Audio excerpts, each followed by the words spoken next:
Baik, sambil menunggu narasumber kita, Dr. Anissa, selesai dengan pasiennya, saya informasikan dulu sebentar mengenai Zoom hari ini ya. Jadi rencananya kita akan bahas-bahas diskusi ringan mengenai update COVID-19, yang mana COVID-19 kan saat ini masih jadi hal yang masih bisa kita bicarakan atau masih menjadi pandemi saat ini ya, atau mungkin bagi beberapa orang udah jadi hal yang biasa aja gitu. Nah, untuk kesempatan kali ini nih di Zoom sama Dr. Anissa, bisa nih bagi teman-teman atau ibu-ibu sekalian yang mau tanya tentang mitos fakta yang ada di masyarakat belakangan ini tuh tentang COVID-19 itu bagaimana. Kemudian rencananya kan mau ada vaksin nih untuk COVID-19 ini di bulan ini. Nah, apakah itu efektifkah atau benar nggak kalau misalkan pakai masker lalu berjemur di bawah sinar matahari bisa cegah COVID? Nah, itu bisa nanti di-share atau ditanyakan dengan Dr. Anissa.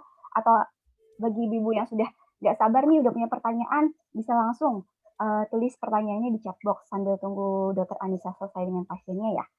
Bisa langsung ditulis kalau sudah ada pertanyaan ya.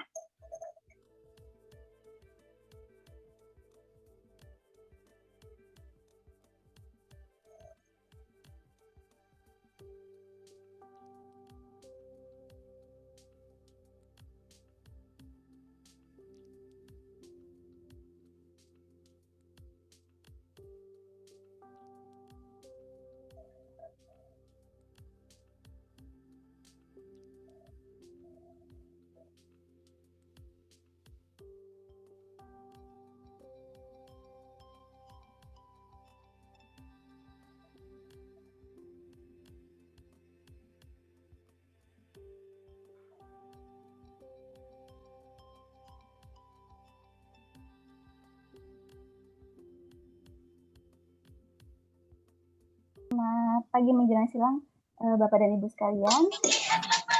Semoga kita semua dalam keadaan sehat selalu dan selalu bersemangat ya hari ini. Kali ini bersama saya Luciani Utami selaku host akan klinik yang akan membahas mengenai update COVID-19, mitos dan fakta seputar update COVID-19 itu seperti apa. Nah, untuk lebih tahu mengenai Samari Klinik, boleh dibantu Pak Neza profil klinik agar teman-teman di sini bisa lebih mengenal tentang Samari Klinik. Siap. Sudah terlihat ya? Ada Pak, mohon disimak ya.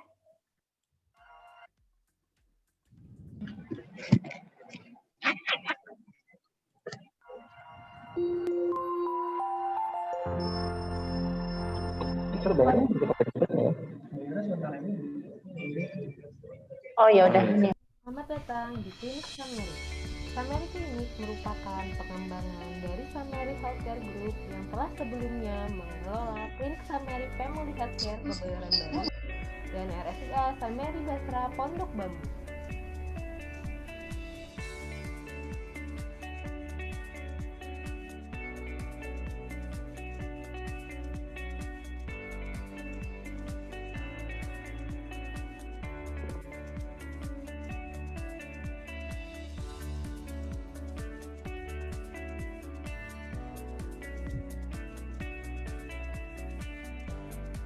Sameri Klinik hadir dengan pelayanan unggulan seperti pelayanan kesehatan umum, home care atau home visit, pemeriksaan KB, permasalahan kulit dan kelamin, perawatan wajah, elektrokauterisasi, Intense Pulse Light atau IPL, kesehatan anak, layanan imunisasi, dan screening tumbuh kembang. Sameri Klinik siap melayani Anda di era pandemi sesuai dengan protokol kesehatan.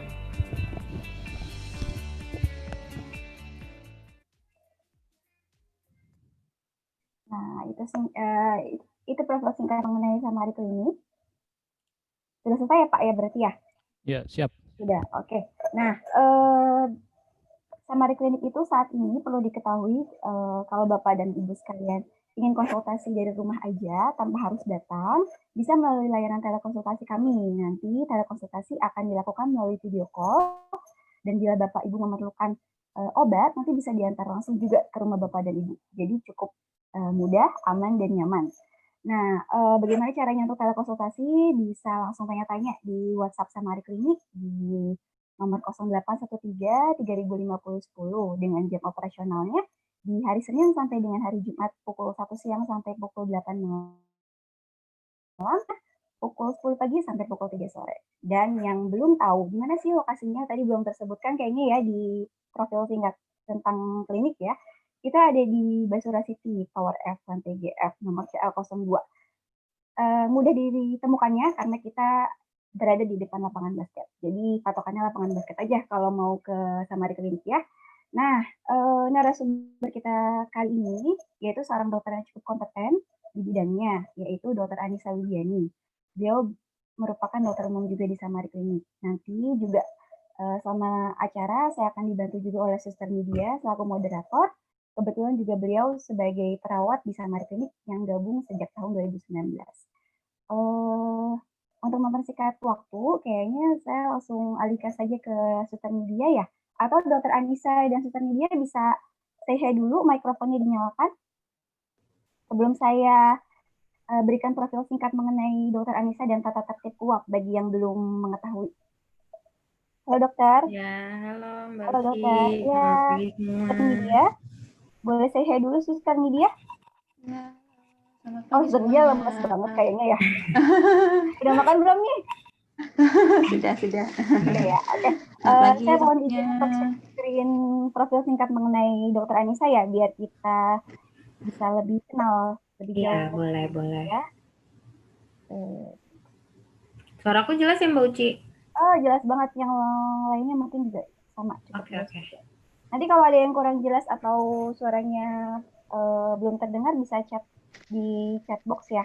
Karena kan mikrofonnya dimatikan oleh kami ya, biar situasinya kondusif, nggak ada suara-suara pengganggu. Oke.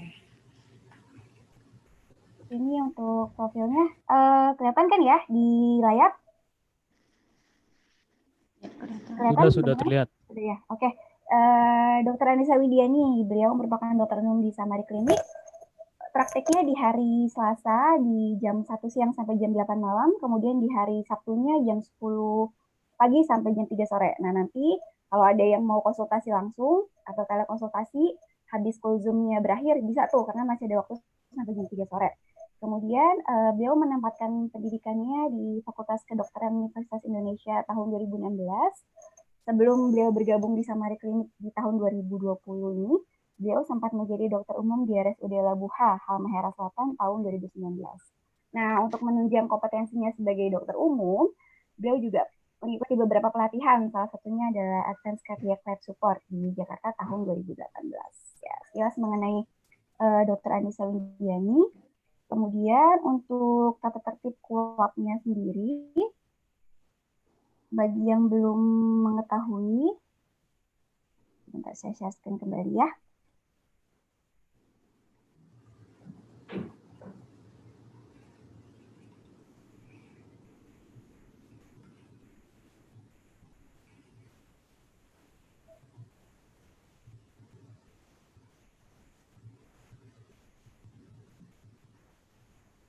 Nah, ini untuk tata tertibnya, mungkin sebagian sudah baca di WA Group info mengenai Zoom ya. Jadi selama Zoom berlangsung, mohon untuk menonaktifkan mikrofon dan aktif video saat Zoom berlangsung. Gunakan nama lengkap saat bergabung di Zoom Room. Nah, sekarang bagi ibu-ibu yang belum mengganti namanya nih, masih nama-nama panggilan atau nama-nama gaul, boleh diganti ya dengan nama lengkap biar nanti kita mudah untuk mengenalinya. Kemudian nanti peserta juga wajib untuk mengisi daftar hadir atau absensi. Nah, nanti link daftar hadirnya kita kirimkan di chat box juga. Selama Zoom berlangsung, nanti peserta juga akan diberikan kesempatan bertanya oleh narasumber, dipandu oleh nanti dengan Suster Media yang akan membantu.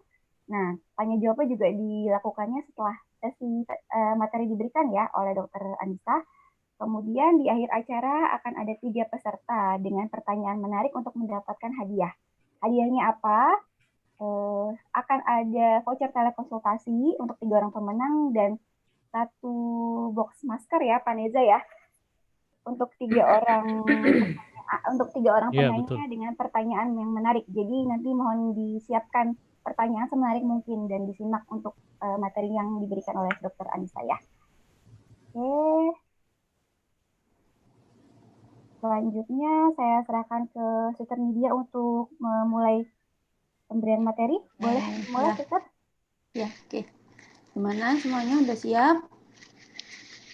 Buat ininya ya, buat ikut kursumnya ya. Saya jelaskan dulu ya, untuk nanti sementara ini dokter akan jelaskan dulu materinya. Setelah itu kalau misalnya mau tanya bisa lewat chat langsung, sebut namanya, asalnya, namanya, nama lengkap ya. Langsung lanjut sama pertanyaannya ya. Nanti akan dijawab satu persatu oleh Dr. Anissa. Untuk pemenangnya nanti akan diinfokan di terakhir ya. Oke, persingkat waktu. Silakan Dr. Anissa, langsung saja. Ya, terima kasih Mbak Uci, terima kasih Mbak Nidia ya, Suster Nidia. Selamat pagi semua, Assalamualaikum warahmatullahi wabarakatuh. Selamat pagi untuk terutama rekan-rekan dari SMHG ya. Kemudian para peserta juga yang meluangkan waktu untuk ikut nih materi lagi weekend gini, lagi libur ya. Jadi kita perbarui pengetahuan kita sebenarnya untuk ini sih, untuk biar sebenarnya COVID di Indonesia tuh udah sampai mana sih? Udah selesai belum sih? Kok nggak selesai-selesai udah mau setahun nih? Tuh. Jadi sebenarnya lebih ke mau nge-refresh aja gitu ya. Oke, sekarang coba aku share screen dulu ya ininya, materinya. Oke, nih jadi untuk yang pertama sebenarnya temanya ini kan kemarin di ya apa ya yang cari-cari materi nih untuk masyarakat, buat peserta apa ya yang enak buat dibicarain, karena sebenarnya COVID tuh kayak orang-orang tuh udah overwhelming ya, kayak udah kok nggak selesai-selesai, terus udah banyak banget deh apa namanya poster di iklan-iklan tuh udah banyak banget. Jadi apa nih nggak ngebosenin ya. Jadi sebenarnya ini saya cari-cari materi yang bisa mudah dicerna untuk masyarakat umum, dan sebenarnya isu-isu yang beredar selama COVID ini sebenarnya benar atau enggak sih, mana sih yang harus di-share ke orang-orang, mana yang sebenarnya ini kayaknya nggak benar deh, nggak perlu lah nge-share ke orang, takutnya orang jadi salah paham, malah jadi mengaplikasikan informasi atau ilmu yang nggak betul gitu. Nah, jadi kita mulai dulu ya. Jadi ini sebenarnya dasar kenapa saya pilih untuk materi ini. Jadi ibaratnya kalau misalnya ada satu orang dapat informasi, terus dia informasi ini nggak tahu nih benar atau tidak, kemudian dia nyebarin ke tiga orang ini. Nah, cuman ada satu orang ini yang nggak ngasih tahu ke orang-orang lain, nggak ngasih tahu karena dia nggak yakin nih benar atau enggak, cuman yang duanya lagi nyebarin. Kemudian terus ada beberapa lagi yang kena sebar, kayak akhirnya dia ngecek lagi informasi ke sumber lain, ternyata nggak benar, akhirnya dia nggak nyebarin. Terus ada juga yang nggak ngecek, akhirnya dia nyebarin juga, tapi ya cuma kan ini berhenti nih informasi yang nggak benar ini di orang-orang ini nih. Jadi sebenarnya kita berperan besar nih untuk penyebaran informasi-informasi yang sebenarnya nggak benar gitu ya. Jadi tujuan dari kuliah Zoom ini sebenarnya untuk memperbanyak orang-orang ini gitu, orang-orang yang tidak menyebarkan informasi-informasi yang nggak benar gitu. Mudah-mudahan bermanfaat nanti. Jadinya orang-orang sekitarnya nggak terpengaruh sama informasi yang nggak benar. Gitu. Ini singkat aja. Oh ya, jadi selama saya bicara, boleh juga kita bikin interaktif. Karena kan nggak di mikrofonnya dimatiin ya, Suster Nidia ya, untuk yang lain ya. Iya dokter, Nah, nanti dimatiin. kalau saya Jadi mau jawab bisa ini di chat box aja ya. Ya. Kalau misalnya nanti kan saya nanya nih, terus nanti ada yang mau jawab, jadi kita dua arah, nggak dengerin saya aja yang ngomong. Ya. Jadi sebenarnya untuk COVID itu sendiri, sebenarnya tuh apa sih? Infeksi apa? Bakteri kah? Virus kah? Atau apa? Cacing kah? Gitu. Ada yang mau jawab nggak? Ini singkat aja gitu. Jadi sebenarnya COVID itu apa sih? Aku lihat sambil ngeliat di chat ya. Peserta ada yang mau bantu jawab? Nah, ini pesertanya. COVID itu infeksi apa sih? Gimana nih pesertanya? Mana ya pesertanya ya? Nah, pesertanya nih. Yuk yang bisa jawab di chat. Ketik-ketik aja, infeksi apa sih sebenarnya? Nah, iya nih dari Dian Marini ya. Nah, virus ya, betul. Karena, nah virus ini tuh sebenarnya virus, nah ini jadi jawaban Kartika ya. Virus yang disebabkan dari droplet yang telah terinfeksi. Oke. Nah, jadi betul jawabannya virus. Nah, virus itu penyebarannya betul dari droplet ya, maksudnya dari udara lah intinya ya. Nah, jadi virus ini tuh virus baru. Dari di WHO aja sendiri baru ngumumin ke dunia kalau ini ada virus baru bernama SARS-CoV. Jadi itu dia satu keluarga sama virus SARS yang zaman dulu tuh udah pernah outbreak duluan sebelum ini. Nah, jadi dia itu pertama kali tanggal 5 Januari oleh WHO. Kemudian itu adalah selang sekitar 1 mingguan dari pertama kali kasus pertama ketemu di Cina, di Wuhan di Cina. Nah, kenapa saya ngasih informasi ini? Karena biar orang-orang tahu ini tuh virus baru, virus yang baru, jadi umurnya aja belum 1 tahun. Jadi kebayangkan kepanikan apa yang terjadi di dunia, ada suatu makhluk baru yang kita nggak tahu sama sekali dan menyebabkan penyakit ke banyak orang.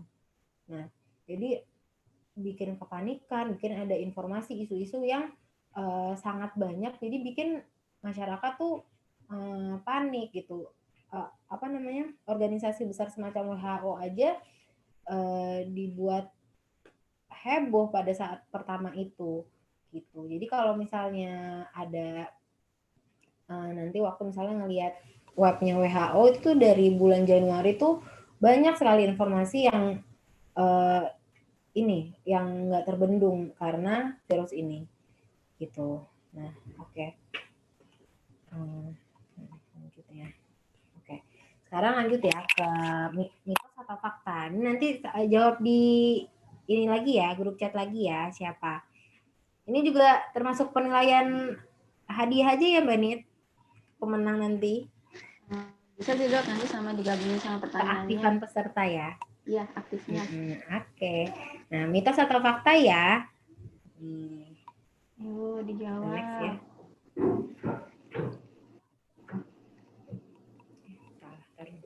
Oh ya. Nih, saat berolahraga harus menggunakan masker. Ini sering banget ya, karena kan ini. Oke, fakta katanya. Iya, banyak terus. 3, 2, 1. Udah ya. Jawabannya adalah mitos. Kenapa? Nah, itu Dian Marini, betul. Wah, benar tuh. Nah, jadi kenapa sih sebenarnya masker itu? Jadi masker itu direkomendasikan digunakan memang untuk keluar ya, untuk berkegiatan di luar. Tapi kenapa saat olahraga itu sebenarnya dari WHO sendiri itu tidak merekomendasikan? WHO itu ini kan Organisasi Kesehatan Dunia. Nah, kenapa sebenarnya tidak direkomendasikan? Karena pertama mengurangi kenyamanan bernafas. Kita tahu kalau misalnya kita olahraga, nafas kita pasti akan lebih cepat kan. Nafas lebih cepat itu mengeluarkan CO2 dan uap air. Nah, uap air itu bikin CO2 itu bikin kita jadi lebih susah bernafas. Karena kita nafasnya itu oksigen, bukan CO2, bukan karbon dioksida. Nah, kemudian uap air. Nah, uap air dan kita berkeringat saat olahraga. Itu bikin masker kita lembab. Nah, masker lembab itulah yang membuat malah bakteri-bakteri itu malah senang di masker yang lembab itu. Malah jadi bikin malah jadi risiko terinfeksi gitu. Nggak cuma virus COVID doang gitu, bisa macam-macam yang ada di mikroorganisme yang ada di masker. Nah, jadi kalau olahraga gimana dong? Bebas aja gitu lepas masker, berkerumun-kerumun gitu? Nggak juga. Jadi karena kita nggak pakai masker, yang utama adalah hindari olahraga yang berkerumun dan tetap jaga jarak, paling nggak 1,5 meter gitu ya. Karena olahraga kan nggak harus bareng-bareng, makanya kalau olahraga yang untuk gym yang dalam ruangan tertutup dan orang-orangnya banyak jumlahnya, itu tuh tidak direkomendasikan karena risiko untuk terinfeksinya lebih besar. Jadi lebih mending olahraga di outdoor aja dan jangan cari yang rame, jangan bersepeda satu RT dempet-dempetan kanan kiri, minggir-minggir di pinggir jalan gitu, jangan juga ya. Karena pilihan olahraga tuh masih banyak. Lari di taman yang kosong itu nggak masalah. Gitu ya. Oke. Kemudian, konsumsi bawang putih dapat mengobati infeksi COVID. Mitos fakta nih.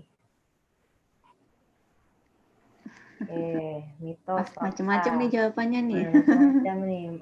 Bandit nih. Bener nggak sih? Enggak ya. Oke, nanti dijelasin nih. Ada satu pertanyaan lagi tentang ini. Belum terdapat obat berlisensi sebagai terapi COVID di dunia ya, nggak di Indonesia aja. Udah ada belum sih sebenarnya obat untuk COVID? Jadi obat nih, COVID, obat A, B. Gitu. Apa, udah ada belum sih? Kayak cuma di Indonesia, di dunia udah ada tuh. Di Amerika, di Inggris tuh udah ada sebenarnya. Cuman nggak nyampe ke Indonesia, mahal. Gimana? Nah, jawabannya adalah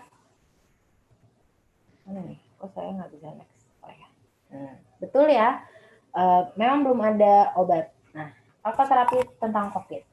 Jadi yang pertama, karena jelas tadi pertanyaan kedua belum ada obat, berarti bawang putih bukan obat COVID, ya.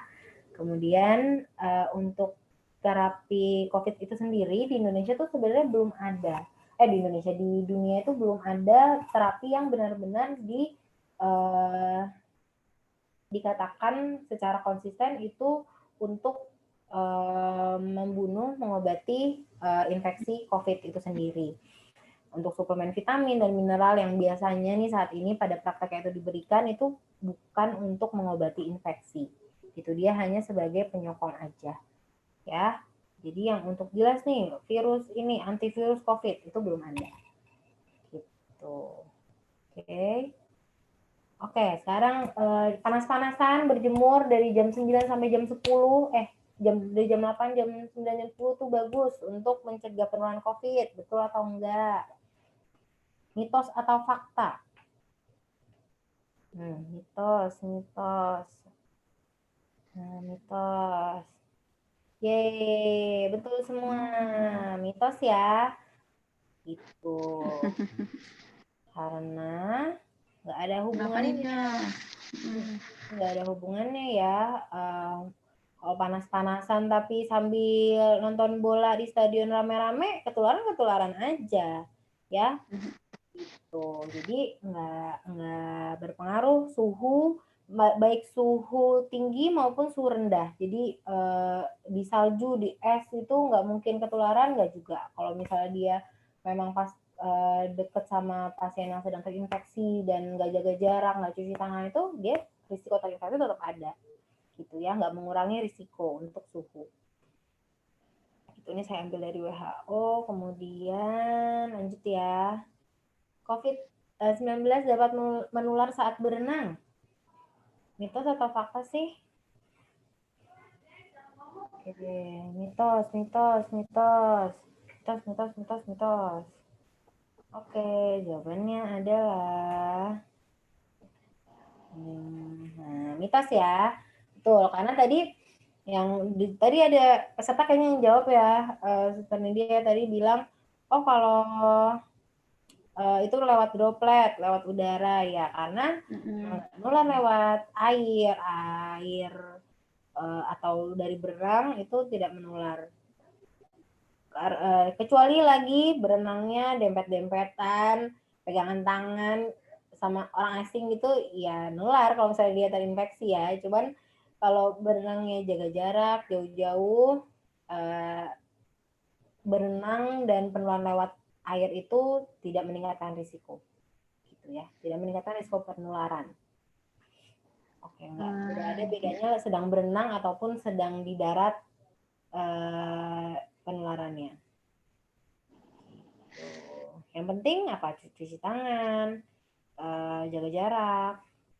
Terus kalau bersin, batuk tetap pakai tisu langsung buang atau yang pakai tangan ini ya. Gitu. Atau ya jangan, kalau lagi sakit jangan berenang. Oke.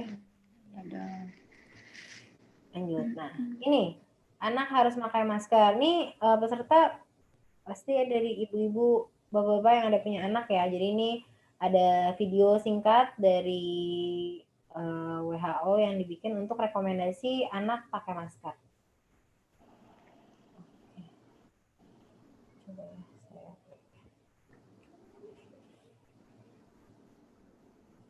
saya belum play ya.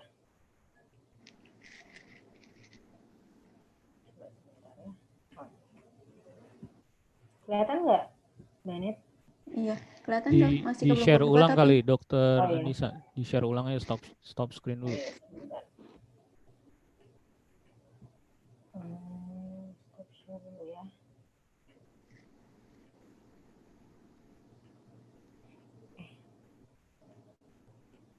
Ini video singkat untuk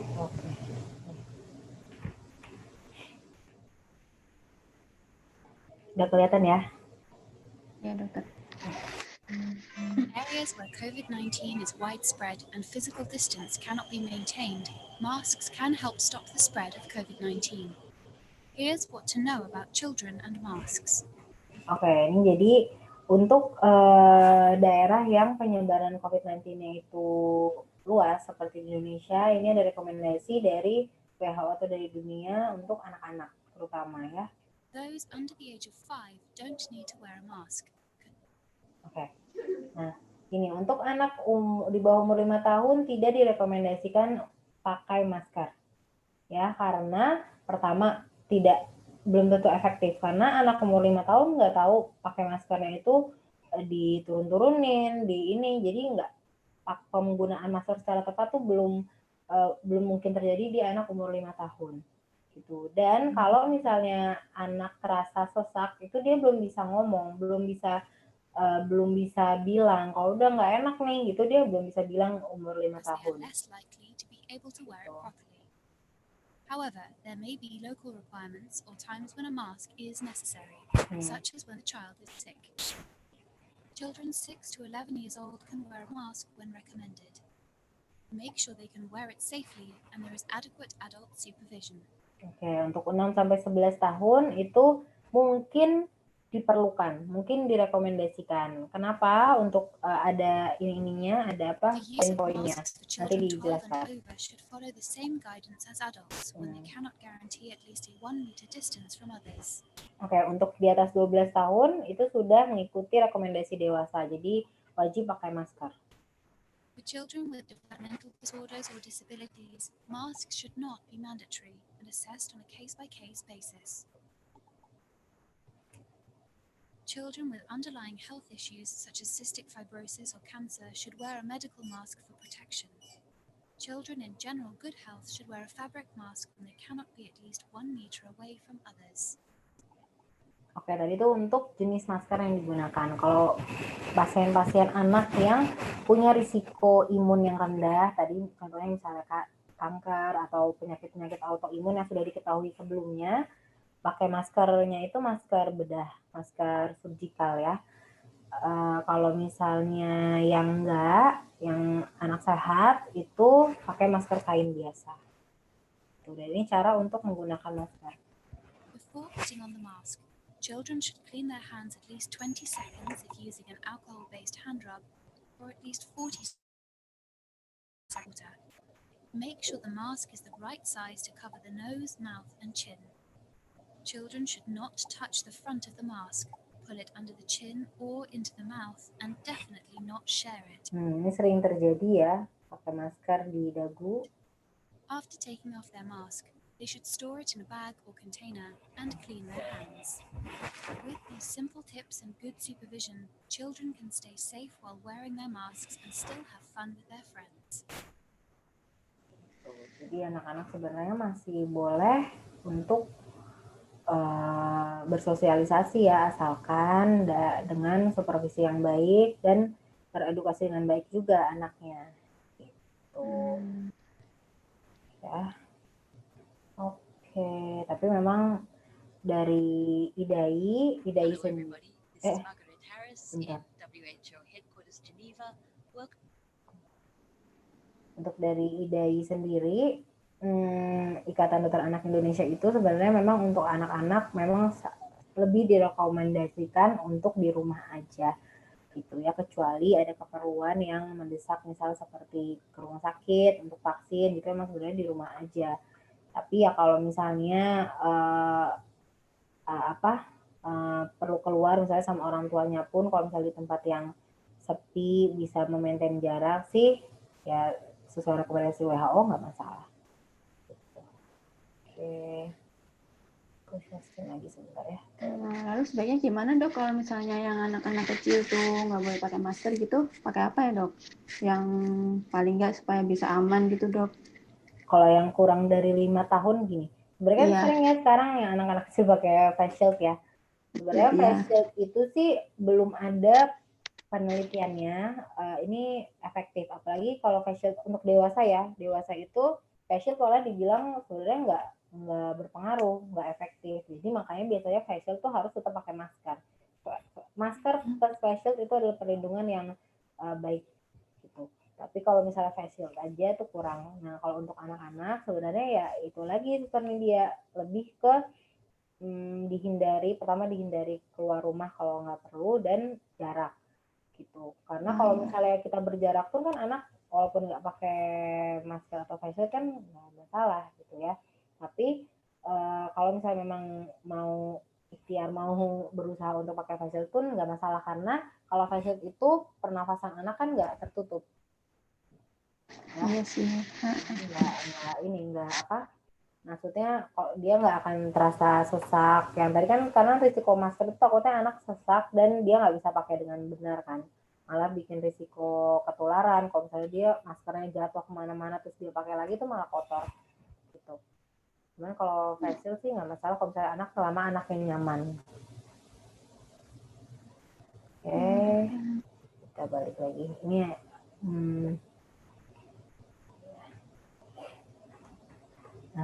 ini terus ada kalau misalnya udah ketularan COVID, udah pernah positif nih, habis itu nggak akan terinfeksi lagi kan, karena kan udah ada antibodinya gitu. Jawabannya adalah kemungkinan terinfeksi itu kemungkinan terinfeksi kembali itu ada. Tapi yang perlu diperhatikan adalah harus benar kriteria sudah sembuhnya. Karena sekarang kriteria sembuh dari COVID itu sebenarnya bisa 2. Jadi kriteria memang pemeriksaan PCR nanti akan kita omongin setelah ini tentang pemeriksaan yang banyak sekali sekarang ya di masyarakat, pemeriksaan apalah yang ini cepat, yang ini lama, saya mau cepat, yang itu nanti ada saya jelasin secara general jadi bisa mudah dimengerti. Jadi kalau sembuh itu harus PCR 2 kali berturut-turut negatif. Dan yang kedua sebenarnya kriteria sembuh waktu. Jadi kalau misalnya pasien dari 10 sampai 14 hari dari hasil pengambilan sampel swab yang pertama yang positif, itu sebenarnya pasien sudah dianggap tidak menularkan 10 sampai 14 hari meskipun hasil PCR itu masih positif gitu. Kenapa? Karena nanti saya akan jelasin di bawah lagi. Penelitian terbaru juga bilang antibodi COVID itu setelah orang terinfeksi, antibodi itu jadi kayak imun kita ya, imun kita sebagai pasien itu akan terbentuk penularan. Nah, dia nggak langsung hilang. Kalau misalnya pasien sembuh tuh antibodi nggak langsung hilang. Jadi dia bisa dikatakan bisa bertahan hingga 8 bulan bahkan lebih. Jadi karena kan dia umurnya masih 8 bulan nih COVID. Penelitiannya baru sampai 8 bulan. Ada pasien-pasien yang sampai 8 bulan itu masih ada antibodinya gitu. Jadi dikatakan itu antibodi atau imun yang bertahan selama COVID itu di 2 bulan pertama itu mencapai puncaknya, tinggi-tingginya. Setelah itu mulai menurun sampai 50% di 8 bulan. Gitu. Tapi masih ada. Jadi kenapa bisa positif aja nih pasien sampai 3 bulan, 4 bulan apa dia nggak sembuh? Bukan. Nah, ini akan saya jelaskan di masalah pemeriksaan COVID-19.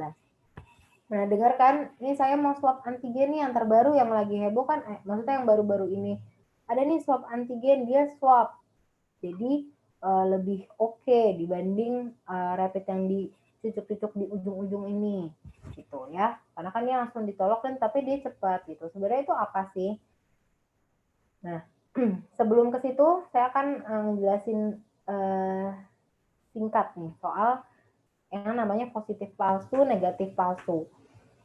Karena yang namanya pemeriksaan itu nggak jauh-jauh dari sensitivitas sama spesifisitas. Jadi kan orang ada nanya, dok sebenarnya ini sering saya dapat pertanyaan, dok ini sebenarnya apa sih rapid tuh sensitif nggak sih, bagus nggak sih gitu. Nah ini dulu yang harus tahu yang namanya positif palsu. Oh ya, terus pertanyaan yang paling sering juga, saya rapid di sini kok positif, pas lagi di swab saya negatif gitu. Ini alatnya rusak ya gitu. Bukan, karena ini yang harus dipahami sebelum sebenarnya periksa-periksa itu adalah yang namanya positif palsu sama negatif palsu. Jadi positif palsu itu adalah di hasil tesnya itu positif, padahal orang tersebut tidak terinfeksi. Nah, sedangkan kalau negatif palsu hasil tesnya itu negatif, padahal orang itu sakit, padahal orang itu terinfeksi. Nah, kenapa bisa itu terjadi gitu? Apakah alatnya rusak? Bukan, karena dia suatu alat itu ada yang namanya sifat sensitivitas dan spesifisitas. Dan pada alat-alat pemeriksaan COVID atau pemeriksaan apapun, sangat jarang yang sensitif 100% dan spesifisitasnya 100%. Alat yang baik sekali itu adalah yang 100%, tapi nggak ada yang seperti itu. Jadi masih ada kemungkinan sekian persen kesalahan alat. Memang seperti itu. Jadi anggap, itu nanti dijelaskan di ininya ya. Nanti penjelasan di tiap pemeriksaan akan saya jelaskan selanjutnya. Ini yang tadi saya ngomongin soal antibodi. Nah, jadi pasien orang yang belum terinfeksi itu belum punya antibodi. Jadi yang baru terinfeksi pun belum punya antibodi, tidak langsung. Jadi dia akan menunjukkan gejala dulu, dia sakit dulu, kemudian baru tubuhnya itu membentuk antibodi. Jadi ibaratnya badan kita itu anggaplah suatu kota atau negara gitu ya. Diserang musuh. Jadi ya dalam tubuh kita tuh ada yang namanya antibodi yang siap untuk melawan musuh. Antibodinya tuh ada yang maksudnya prajuritnya itu ada yang responnya cepat, ada yang responnya lambat. Anggapnya yang respon cepat tuh yang bisa reaksi cepat. Misalnya yang di bawah nih, yang kalau ibaratnya negara diserang tuh dia yang di darat gitu. Nanti ada yang harus siap-siap dulu gitu, nyiapin peluru, nyiapin peralatan-peralatan lain, jadi dia baru muncul belakangan, bantuin belakangan gitu. Gampangnya seperti itu soal antibodi. Nah, kalau pemeriksaan yang tadi nih, swab PCR tuh apa sih yang dicek? Jadi dia ngecek genetik virusnya. Jadi si virusnya itu yang dicari gen. Jadi dalam makhluk itu ada yang namanya gen. Jadi itu yang yang dicari kalau pakai PCR. Kalau pakai rapid test antibody, nah itu tuh yang dicari antibodinya. Jadi dia nggak nyari virusnya. Gitu. Sedangkan yang tadi kita tahu antibody bertahan bisa 8 bulan.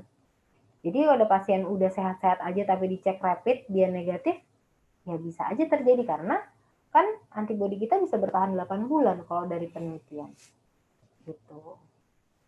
Oke, nanti kalau misalnya saya ngomong kecepatan atau masih bingung nanti di akhir bisa ditanyain lagi ya. Nah, ini pemeriksaan untuk mendeteksi virusnya. Jadi nyari biangnya nih, nyari si virusnya itu. Ada yang namanya swab PCR sama TCM metode PCR. TCM itu tes cepat molekuler, sama ada swab antigen. Nah, ini tiga-tiganya deteksi virus. Tapi, swab PCR itu jadi maksudnya swab PCR, jadi diambil sampelnya itu pakai swab.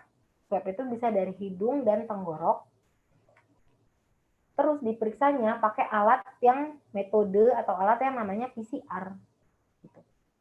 Sedangkan kalau misalnya swab antigen atau rapid test antigen, itu dia nyari virusnya sih, nyari proteinnya. Tapi dia nggak pakai metode PCR yang nyari genetik. Ini menyebabkan apa?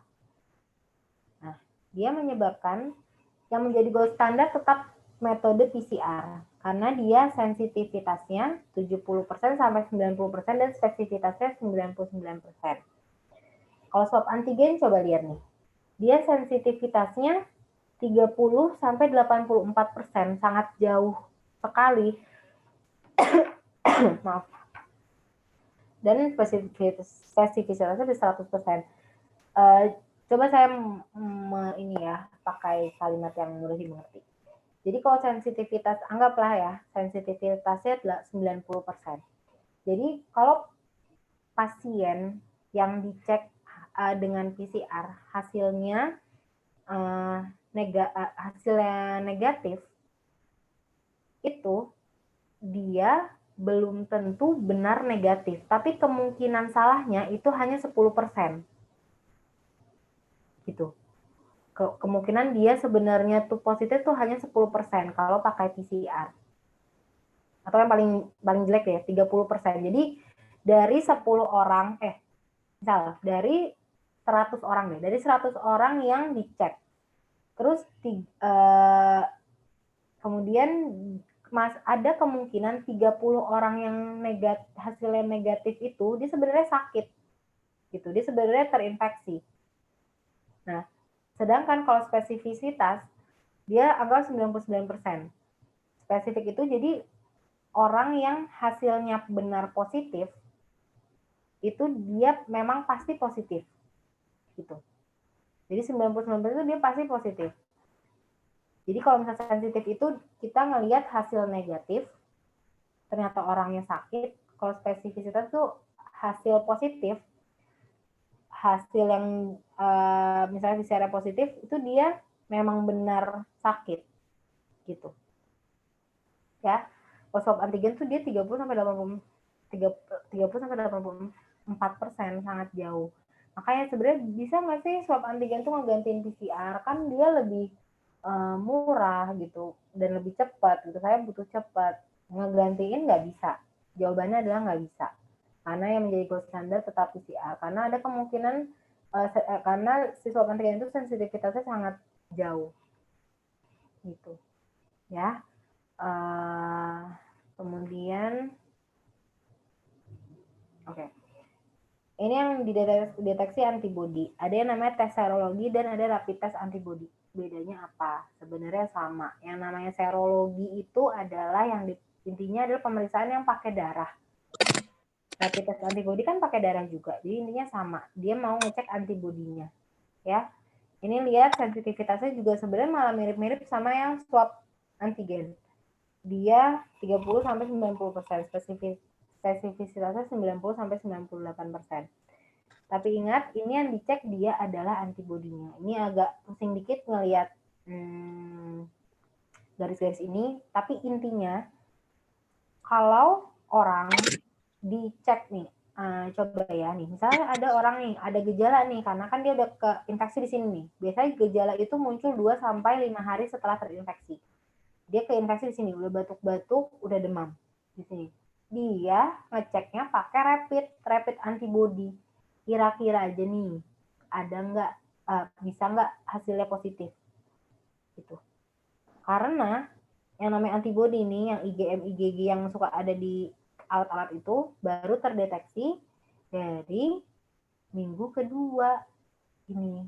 Biasanya itu baru di atas hari ke-7 baru terdeteksi, karena dia tubuh kita tuh prajuritnya baru siap di minggu kedua gitu. Jadi sebenarnya sebaiknya ceknya pakai apa kalau misalnya di awal-awal? Kalau misalnya memang awal-awal sudah ada gejala, ya sebaiknya untuk diagnosis adalah pakai PCR gitu. Tetap menjadi PCR. Nah, ini untuk tujuan diagnosis ya. Untuk diagnosis dan untuk menyatakan sembuh itu tetap PCR. Gitu. Oke, nah jadi pemeriksaan mana yang lebih baik yang selalu ditanya orang-orang?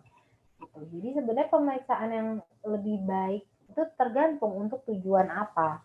Karena yang lebih baik itu nggak cuma lebih baik untuk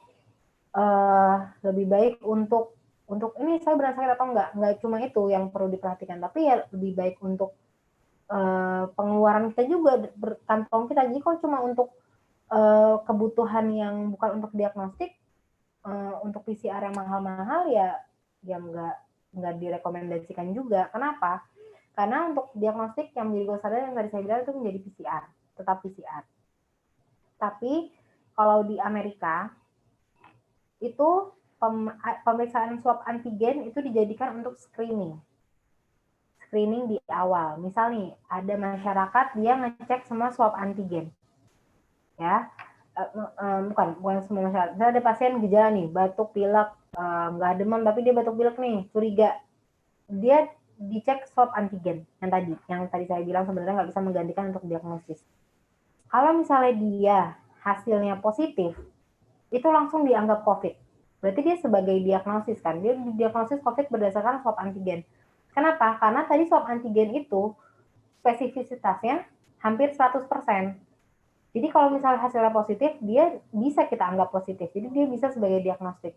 Tapi kalau misalnya hasilnya negatif, swab antigennya, nggak bisa kita bilang, oh ini dia nggak sakit. Nggak bisa bilang gitu, karena tadi apa? Sensitivitasnya itu dia hanya 30-80%. Jadi kalau di Amerika, di swab antigen hasilnya negatif, nggak berhenti sampai situ. Dia dikonfirmasi lagi pakai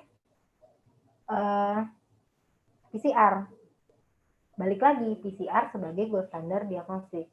Kalau misalnya hasilnya benar positif, baru dia dianggap, jadi dia terinfeksi COVID. Kalau misalnya dia hasilnya negatif dari PCR-nya, dia baru dipercaya tidak terinfeksi COVID. Itu kalau di Indonesia, kalau di Amerika, yang ada yang sumbernya CDC yang saya tulis di awal itu.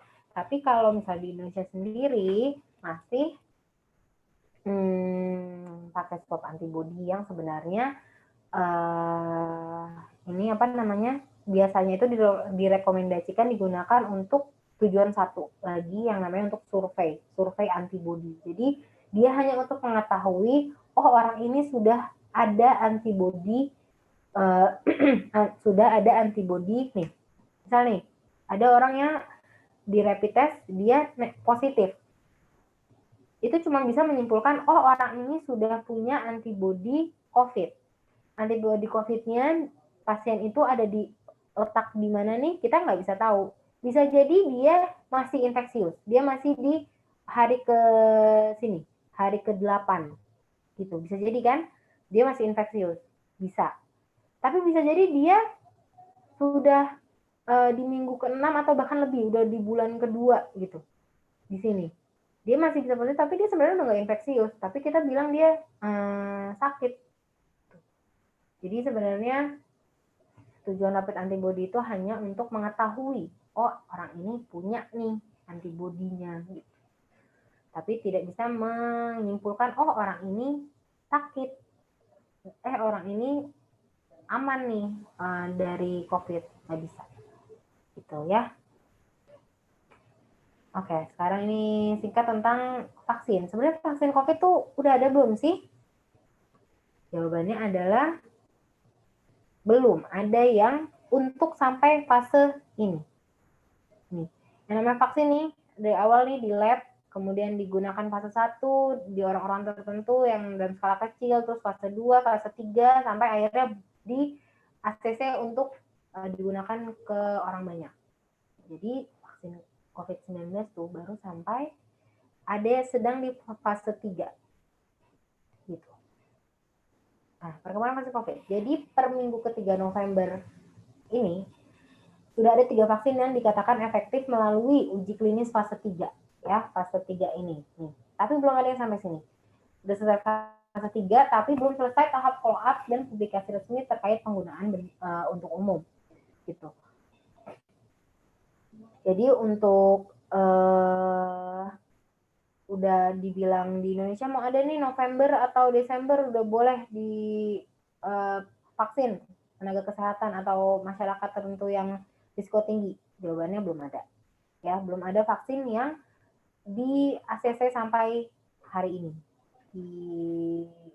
Jadi ada 3 vaksin yang baru uji klinis fase 3 itu vaksin Pfizer, Sputnik 5, dan Moderna. Yang di Indonesia apa sih? Ya, vaksin Sinovac yang di Unpad ya, penelitiannya di Bandung. Ini dia baru selesai uji klinis fase 1 dan 2. Sedikit lebih lambat dibanding dengan yang di luar, yang tadi itu yang dari Rusia, dari Amerika itu lebih lambat. Tapi kabarnya masih baik dari Unpad itu respon pasien yang menggunakan vaksin ini dicoba itu menunjukkan keluaran yang baik. Jadi kita berdoa aja bersama semoga Indonesia sendiri bisa memproduksi vaksin-vaksin COVID ini ya. Oke, nah ini singkat tentang COVID di Indonesia sendiri. Intinya belum ada hilal akan melandai ataupun puncaknya aja pun belum kelihatan. Kemudian angka kematian lebih tinggi dari global, yaitu di global tuh sekitar 2% dan di Indonesia tuh lebih dari 3%. Kemudian untuk kasus positif masih 10-18%. Sedangkan di dunia itu dianggap terkontrol penyebarannya kalau kurang dari 5%. Jadi bisa menyimpulkan sendiri kalau di Indonesia itu penyebarannya belum terkontrol. Seperti itu. Oke, jadi ini akhir dari materi saya. Intinya ya jadi masyarakat cerdas untuk menyaring-nyaring informasi mana yang baik dan mana yang salah. Jadi untuk sharing ke orang-orang sekitar, keluarga yang kita sayang itu lebih benar. Jadi kita semua terlindungi, insya Allah. Sekian, terima kasih. Ya, cukup menarik ya materinya. Kira-kira ada yang mau tanya nggak nih untuk materi tadi? Langsung chat aja ya. Sebut nama lengkap sama asalnya ya.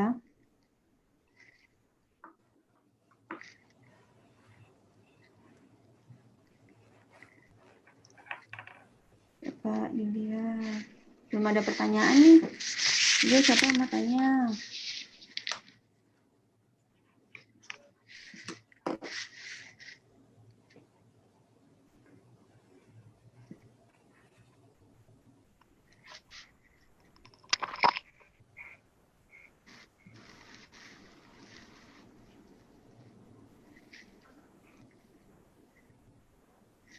Masih sepi nih. Mana nih pertanyaannya nih?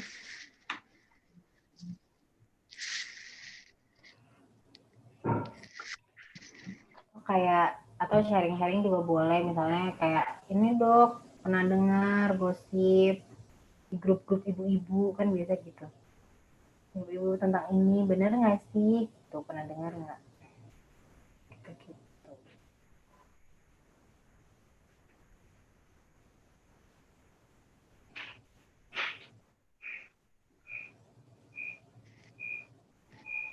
Masih kosong nih chatnya, Dok. Belum ada yang tanya nih. Ayo, siapa yang mau tanya? Satu nih, Dok. Ada satu nih. Dari Mbak Putri. Langsung dibacain aja ya, Dok ya. Ya, boleh. Beda rapid test yang di ujung jari sama rapid test yang diambil darah lewat tangan apa ya, Dok? Lebih efektif yang mana?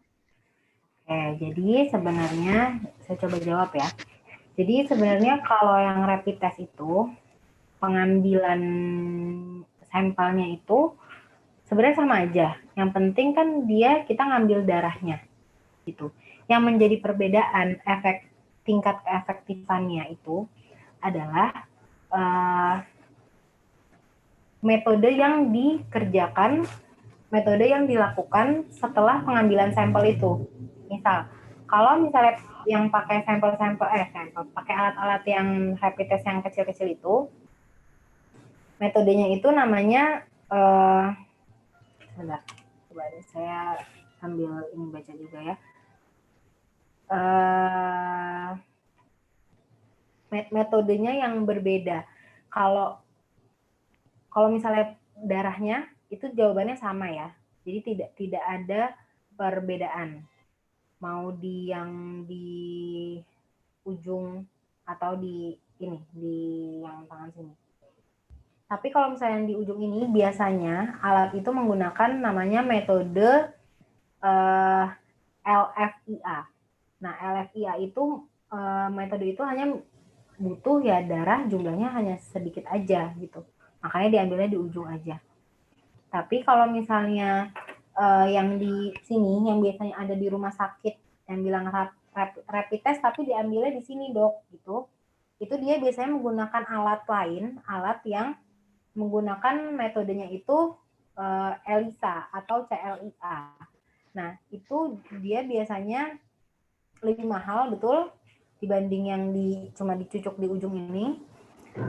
Tapi sensitivitasnya sedikit lebih tinggi dibanding yang alat kecil yang pakai metode LFIA itu. Gitu. Terjawab, Mbak siapa namanya? Putri tadi ya? Putri? Mbak Putri ya. Gitu. Kalau misalnya efektifnya sebenarnya sama aja, tapi memang mungkin lebih tinggi yang pakai metode yang tadi yang ELISA atau CLIA yang biasanya ada di rumah sakit yang ngambilnya dari sini. Gitu. Ngelek nih. Ada yang lagi Mbak Nit? Sebentar dokter, sinyalnya hilang nih. Putus-putus. Bentar. Terus untuk Ibu Dian Marini nih, pertanyaannya berapa lama virus menempel di benda dan berapa jarak aman untuk berbicara dengan lawan bicara, dokter? Virus menempel di benda. Oke, kalau misalnya lamanya virus menempel di benda, itu sebenarnya tergantung permukaannya. Permukaan virus permukaan benda yang ditempeli. Jadi beda jenis bahan, beda lamanya virus itu bisa menempel.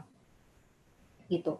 Tapi sebenarnya untuk yang detail berapa hari di masing-masing itu belum ada. Tapi memang kalau misalnya yang perlu kita ketahui virus itu adalah sebenarnya bukan makhluk hidup. Jadi dia bisa hidup kalau misalnya dia nempel di benda hidup.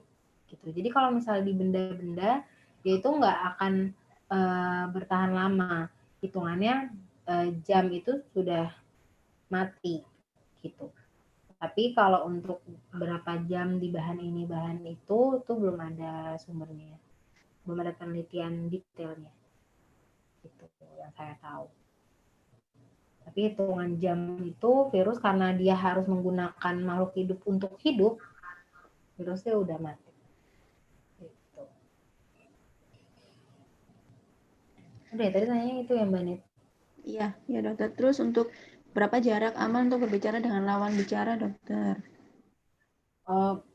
Untuk jarak tetap pakai itu, rekomendasi 1,5 meter ya. 1,5 meter dan pakai masker.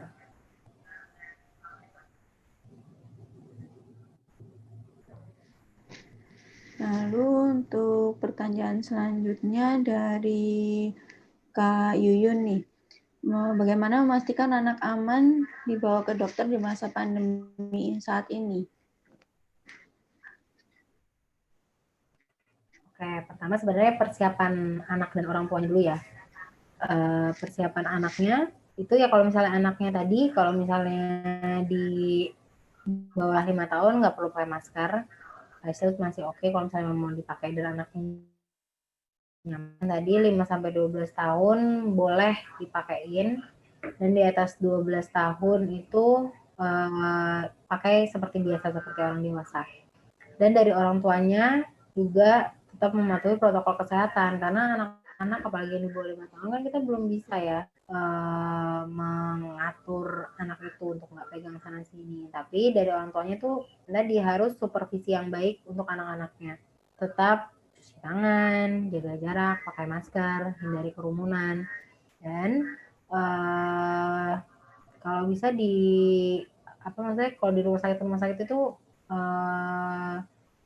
cari-cari informasi yang rumah sakit itu memang patuh protokol kesehatan, walaupun ya memang kita tahu rumah sakit itu pasti berusaha untuk mematuhi protokol kesehatan ya, gitu. Jadi karena sekarang kalau rumah sakit itu ada yang memang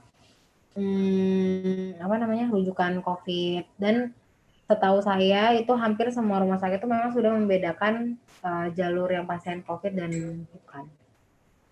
Jadi kalau memang anaknya butuh dibawa ke dokter, nggak usah khawatir, asal bawa anaknya dan patuhi protokol kesehatan, insya Allah nggak masalah.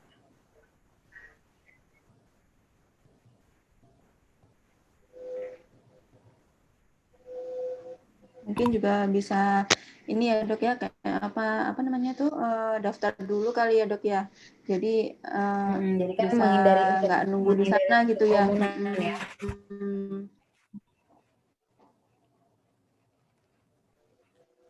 Iya.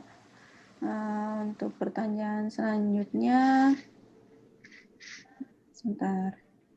Dari Kak Cynthia, dokter. Ini pertanyaan ini, manakah yang lebih rentan terinfeksi coronavirus? Apakah orang yang lebih tua atau orang yang lebih muda, dok, yang rentan terkena?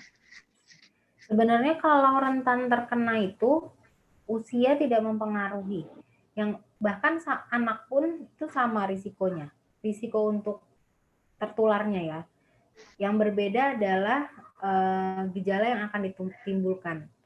Itu bisa beragam, bisa dari kan ada yang tidak bergejala, gejala ringan sampai gejala berat bahkan kritis.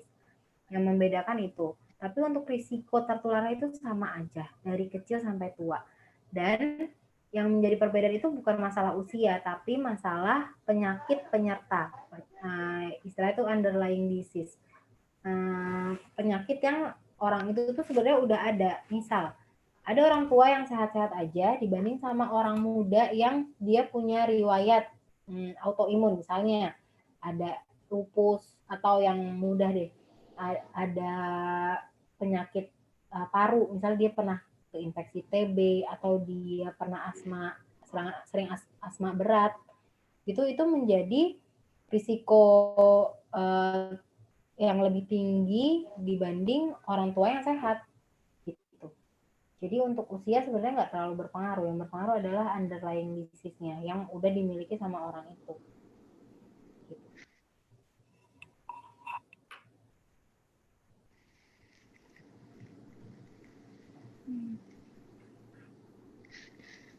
Lagi banyak? Ya, sebentar dokter. Ini dari pertanyaan dari Kak Friska Olivia.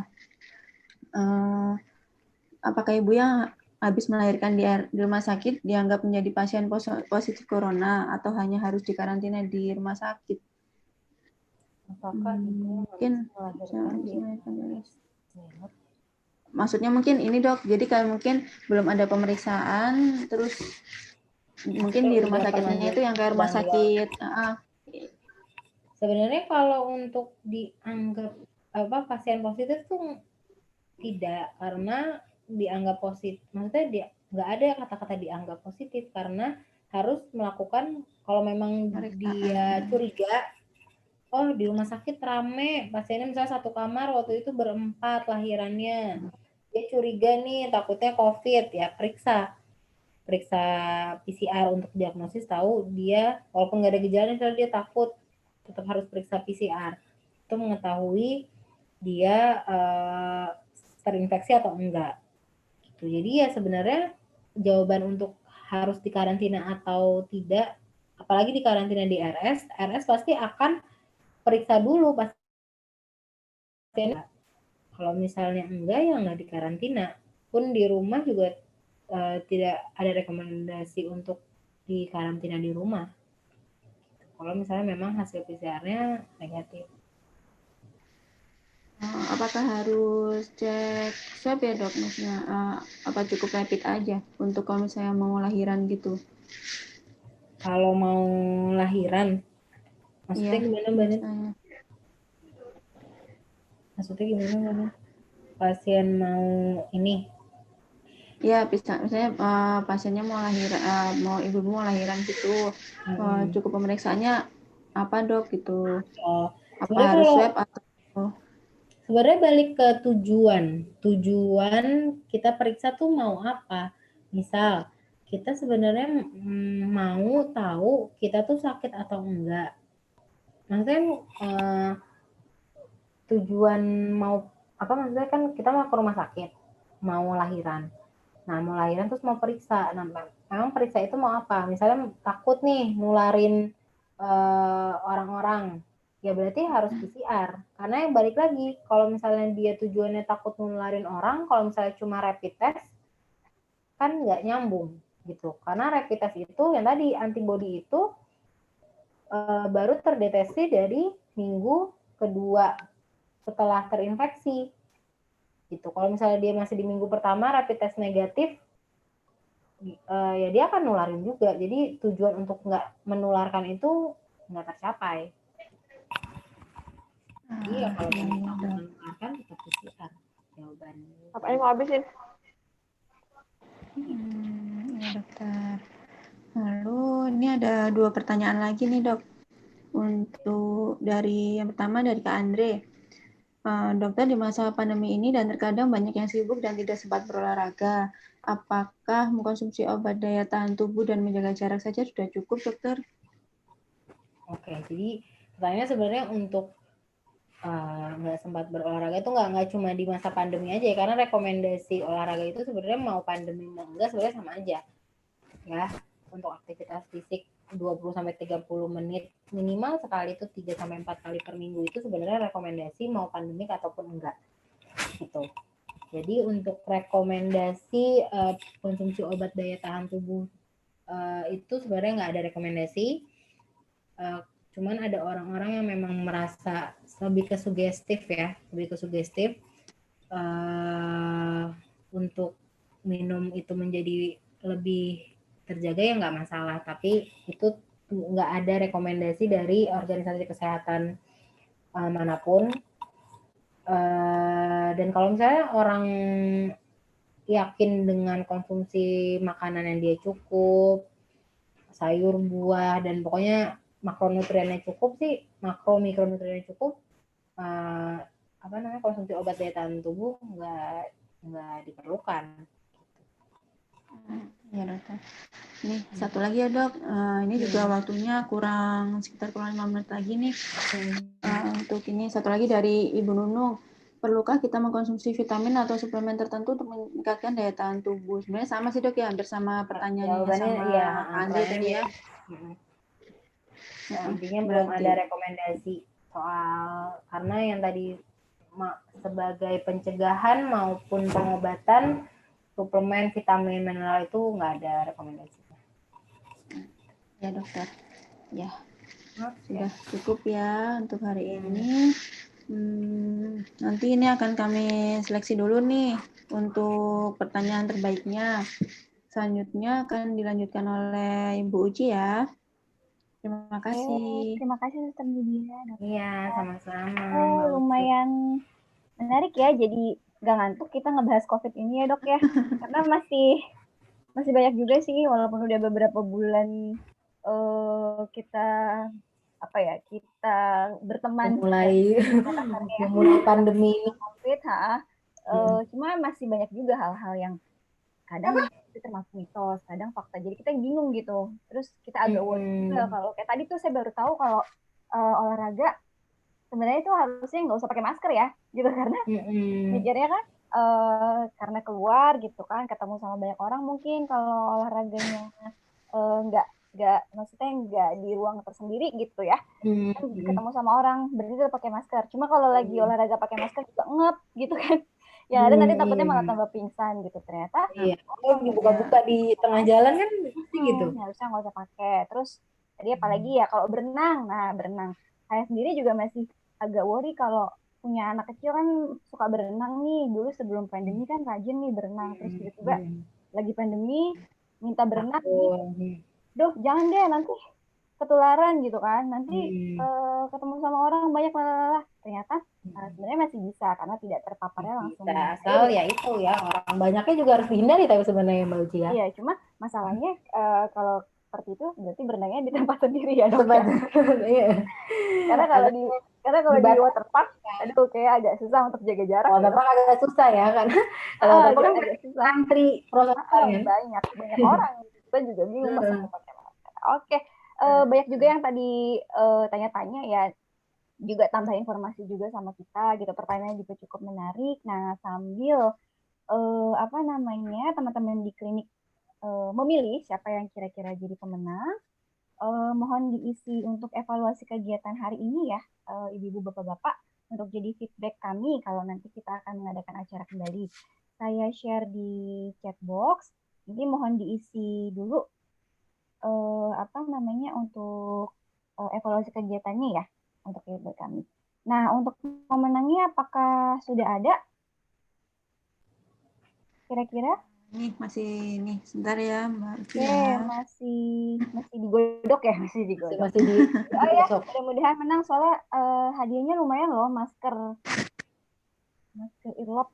Nah, itu kan ibaratnya makanan sehari-hari nanti ya sekarang ya kalau lagi pandemi ini. Dapat masker 1 box, lumayan untuk persediaan ya, dan voucher telekonsultasi. Voucher telekonsultasi. Jadi kalau takut keluar tapi pengen tanya-tanya atau ngerasa badan nggak enak, bisa konsultasi aja via video call, jadi nggak usah datang sama di klinik. Gitu. Udah ada nih ya pemenangnya. Oke, bismillah. Sudah ada Mbak Uci, Ibu Uci, udah saya ini nih. 3 orang pemenang yang sudah kita pilih, yaitu nanti kalau pemenangnya saya sebutkan itu tolong di chat box ya. Yes, saya menang gitu ya, tulis ya. Nanti kalau nggak tulis kita anulir, kita diskualifikasi gimana? Buat saya dong. Buat yang lain gitu. Oke, siap ya. Yang pertama pemenangnya adalah Ibu Dian Marini. Adakah di sini? Masih stay tune? Ibu Dian Marini? Ya, ayo Bu, chat Bu, buruan. Di chat box boleh Bu? Ibu Dian Marini?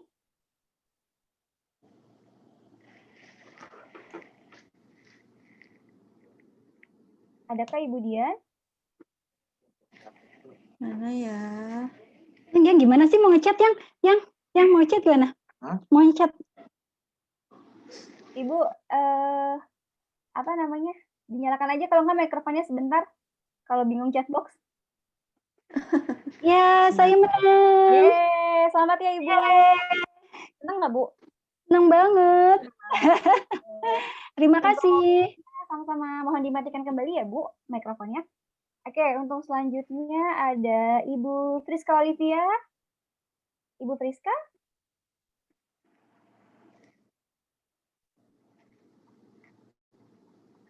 Ibu Friska adakah?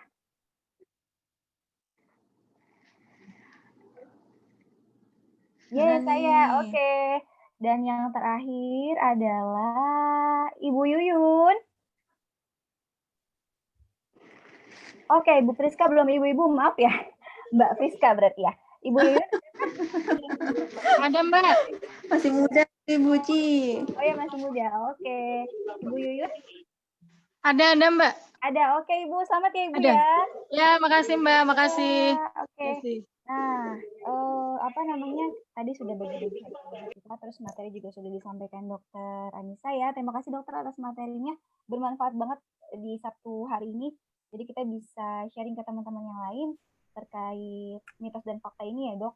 Biar juga yang lain tahu gitu, Melek. Kalau ternyata itu sebenarnya cuma mitos, ternyata itu fakta. Jadi bisa kita ikuti. Nah, jangan lupa juga untuk isi evaluasi kegiatan. Tadi sudah saya chat di chatbox ya, nanti juga saya chat lagi untuk linknya untuk mengingatkan peserta. Kemudian, ya terima kasih Ibu, sama-sama makasih DPS-nya. Karena sudah jam 12 kurang juga, sudah waktunya untuk istirahat dan masuk sholat zuhur ya. Saya sudahi untuk kuap hari ini. Zoom hari ini. Terima kasih banyak atas atensinya dan partisipasinya. Mohon maaf kalau ada kekurangan selama Zoom berlangsung. Jangan lupa tetap ikuti IG Samari Klinik untuk informasi mengenai update-update webinar, IG Live atau Zoom dari Samari Klinik ya. Dan jangan lupa ikutin terus acara-acara dari Samari Klinik. Sampai ketemu di sampai ketemu di Zoom Samari Klinik berikutnya. Akhir kata, wassalamualaikum warahmatullahi wabarakatuh. Waalaikumsalam Kita warahmatullahi wabarakatuh. Bye. Bye, terima kasih.